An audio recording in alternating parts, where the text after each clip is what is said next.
My Lord, मैं petitioner in person हूँ my Lord. छुट्टी नहीं मिल पाया है तो नहीं आ पाया हूँ आज। और ये घरेलू हिंसा का माय लॉर्ड मामला है। एक ऑलरेडी में एक 498 2014 में किया गया था, वो खत्म हो चुका है, उससे एक्टिवेटेड हो गए हैं। और दो और 498 अभी चल रहे हैं जो कल आपके यहाँ लगे हुए थे सर। तो कल मैं वीसी से अपीयर था लेकिन अलाउ नहीं हो पाया, तो उनमें भी डेट बढ़ गई थी। और वो दो 498 अभी भी चल रहे हैं सर। एक तो खत्म हो गया, एक अभी भी चल रहा है 2018 का। एक 2021 में अलग रहते हुए 3 साल से फिर से एक करवा दिया गया था।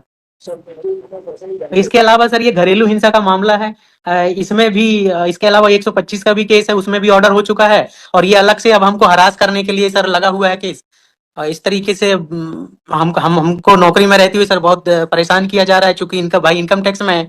इसलिए सर हमको विभिन्न तरीके से केस लगा के और ये करके परेशान किया जाता है। तो मैंने इसको क्वेश्चन करने के लिए लगाया था सर कि ऑलरेडी जब 498 दो अभी चल रहे हैं, एक तो खत्म हो गया माय लॉर्ड, और शादी 2009 में हुई थी, और आज 14-15 साल हो गया शादी का। इसके बाद हमको घरेलू हिंसा और ये सब चीजें तो और बाकी है। तो ये सर अल्टीमेटली ये बताइए, इम्प्यूग्ड ऑर्डर जिसको क्वेश्चन कराना चाह रहे हैं, प्रोसीडिंग कौन सी है? ये सर ये जो घरेलू हिंसा का सेक्शन 12 का जो केस है वो है सर। कहाँ है उसकी वो कंप्लेंट की कॉपी कहाँ है? ये कॉपी सर इसमें लगी हुई है पेज नंबर, एप्लीकेशन में पेज नंबर 14 से 22 सर। पहले आप बता दीजिए फिर हम बताते हैं। बताइए क्या बोल रहे हैं, आप क्या कहना चाह रहे हैं?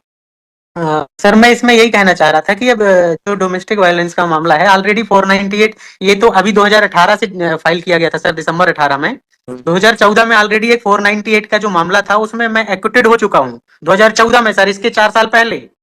और जब ये चालू हुआ उस समय का भी 498 अभी ऑलरेडी चल रहा है यहीं जबलपुर डिस्ट्रिक्ट कोर्ट में। वो तो आने के बाद होगा उसमें पहले। और दूसरी बात इसमें ये है, आप जिस दूसरा साधन को जो आप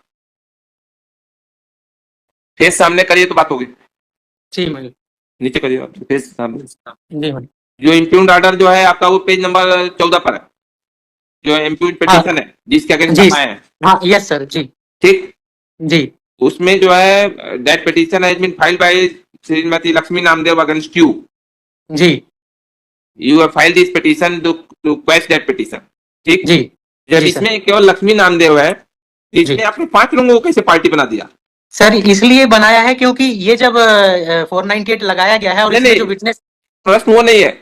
आप उस पिटीशन को क्वेश्चन कराने के लिए लेकर के आए हैं, तो जब उस पिटीशन में एप्लीकेंट केवल लक्ष्मी नामदेव है, तो यहाँ पे 4 के अगेंस्ट कैसे रिलीफ है? बाकी 4 को सर इसलिए क्योंकि इनके भड़काने के कारण ही सर उसने ये मामला आपका वो नहीं चलेगा। आप पहले इस पर आकर आप आर्गू करिएगा कि बाकी उसमें पार्टी बन सकते हैं क्या? जी सर मेरा ये निवेदन था, इसमें नोटिस इशू हो जाता है सर। नहीं, नोटिस उनको इशू नहीं करेंगे। यही तो खेल हमने देखा यहाँ की ओरिजिनल केस में, या कहीं पर एक आदमी है और 10 आदमी को नोटिस जारी करवाते हैं। सर जिनको मैंने बनाया है पार्टी, उनको नोटिस नहीं इशू करेंगे, उनको नहीं करेंगे सर। वो साला है नहीं, आप जितना बात किया जाए उतना आप समझिए जी। That petition has been filed by your wife against you. You have challenged that petition before this court that petition should be quashed. जब आपने उसको कहा तो जिसको वो बनाया, यहाँ पर उसमें 5 आदमी को आपने और पार्टी बना दिया। यदि हम एक एक चीज की बारीकी से ना देखें तो 5 को नोटिस जारी हो जाएगा। माय लॉर्ड मैं उसके लिए बताता हूँ आपको, मैं निवेदन करता हूँ, मैं 2 मिनट मुझे सुन लिया जाए माय लॉर्ड, कि जो इसमें श्रीकांत नामदेव है सर, वो साला है, वो इनकम टैक्स में है सर। होगा इनकम टैक्स में, इसमें आपको ये तो आपका फैमिली मैटर का हुआ है ना सर। इसी फैमिली मैटर के लिए सर वो नहीं है। क्वेश्चन ये है जो आपसे बताया जा रहा है वो सुनिए। आपकी वाइफ ने आपके अगेंस्ट पिटीशन फाइल किया और उस पिटीशन को क्वेश्चन करने के लिए आपने हाई कोर्ट में आए हैं, तो उसमें बाकी आपके रिलेटिव से, फैमिली के वाइफ के रिलेटिव से क्या मतलब है? सर इन्हीं के द्वारा करवाया गया है, यही खुद उसमें गवाह भी बने हुए हैं। आपको अब दूसरा प्रोसीडिंग करना हो तो करिए। उस पिटीशन को क्वेश्चन करने के लिए यहाँ आए हैं आप समझिए। आप सर इसमें जो इन्फ्लुएंस रहता है, और हमारी बात सुन लीजिए, आप बात सुन लीजिए पहले जी। आप उस पिटीशन को क्वेश्चन कराने के लिए आए हैं, उनके अगेंस्ट कोई रिलीफ लेने के लिए नहीं आए। आपका रिलीफ ये है कि वाइफ ने आपके अगेंस्ट जो पिटीशन फाइल किया है उस पिटीशन को क्वेश्चन कर दिया जाए जी। तो उसके साथ में बाकी 4 लोगों के अगेंस्ट में आपको क्या रिलीफ चाहिए? वो इसलिए सर क्योंकि इनके इन्फ्लुएंस में सब कुछ होता है, इनके गाइडेंस में। जब आइएगा आप यहाँ पर तो हम आपको माय लॉर्ड मेरा निवेदन था इसमें कम से कम जो रिस्पोंडेंट है उसके लिए नोटिस हो जाए। सभी रिस्पोंडेंट को नोटिस नहीं जारी करेंगे तो सर कम से कम साले को तो इंक्लूड किया जाए सर। साला तो मैं करिए, बाकी का नाम आप वो करिए, आप उस आर्गू करिए, बाकी को आप नाम डिलीट करिए। माय लॉर्ड साले के लिए तो माय लॉर्ड हाँ, ऑनरेबल वो सुप्रीम कोर्ट, करेंगे नहीं, उनके लिए भी नहीं, आप उस पर पहले आर्ग्यू करिए, बाकी वो करिए। My Lord honourable supreme court ने लिखा हुआ है कि साले के द्वारा विभिन्न कंप्लेंट दर्ज कराई जा रही ठीक है, है। तो उस पर आप आकर आर्ग्यू कर लीजिए, उस पर लगाते हैं। फिर वो नीचे से जब पिटीशन आपकी वाइफ ने आपके अगेंस्ट फाइल किया और उस पिटीशन को क्वेश कराने के लिए आप यहाँ आए, उसमें आपने 4 लोगों को और पार्टी बना दिया। सर वाइफ तो ये सब चाहती नहीं है, सब उन्हीं के इन्फ्लुएंस में होता है। अपना आप मोटिव, इंडिपेंडेंट अपना हैसियत मोटिव से कोई पिटीशन फाइल करिए, आप उसके लिए आप स्वतंत्र हैं।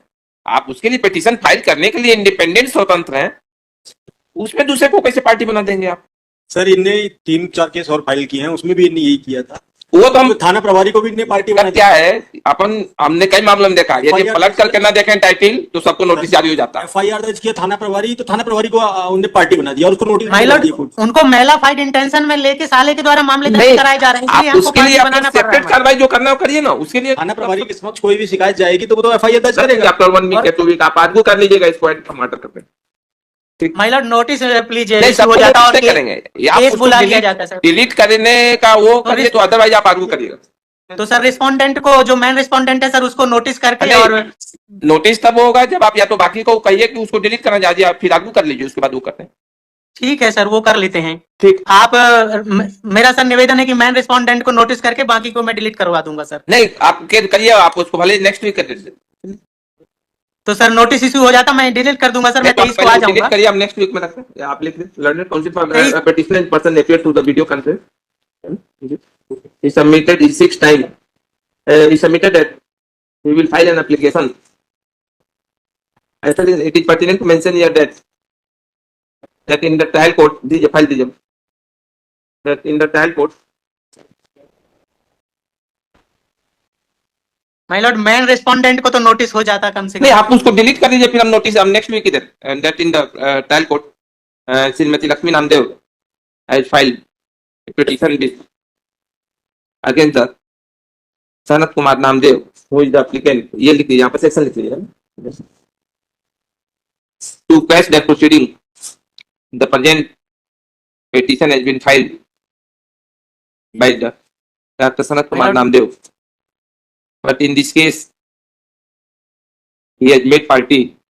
माय लॉर्ड इसमें हमें हरास करने के लिए हर तरीके से साले के द्वारा ये सब किया जा रहा है, इसलिए हमने आपको मजबूरी में आपको इनको आप इस पॉइंट पर आर्ग्यू कर लीजिए, पूरा एक ही चीज को बार बार करने से तो कोई मतलब नहीं निकलेगा ना। तो मैं 23 को कर लेता हूँ सर, 23 को रख दिया जाए, मेरा दूसरा केस भी है। वो कर दीजिए आप, है ना, आफ्टर वीक कर दीजिए, आज आ जाइए, आप आर्ग्यू कर लीजिए पॉइंट यस आफ्टर वीक कर 23 सर।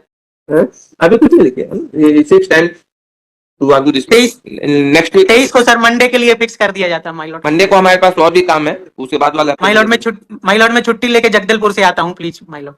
तो आपको 23 को आना जरूरी है क्या? उसके बाद भी आ सकते हैं ना माय लॉर्ड, फिर छुट्टी नहीं मिलती, और भी केस लगे हुए हैं माय लॉर्ड, इसलिए आपके यहाँ ही लगा, आपके यहाँ भी लगा हुआ है माय लॉर्ड एक जी। 23 को लगा जी, उसकी डेट कब है? जो डेट केस लगा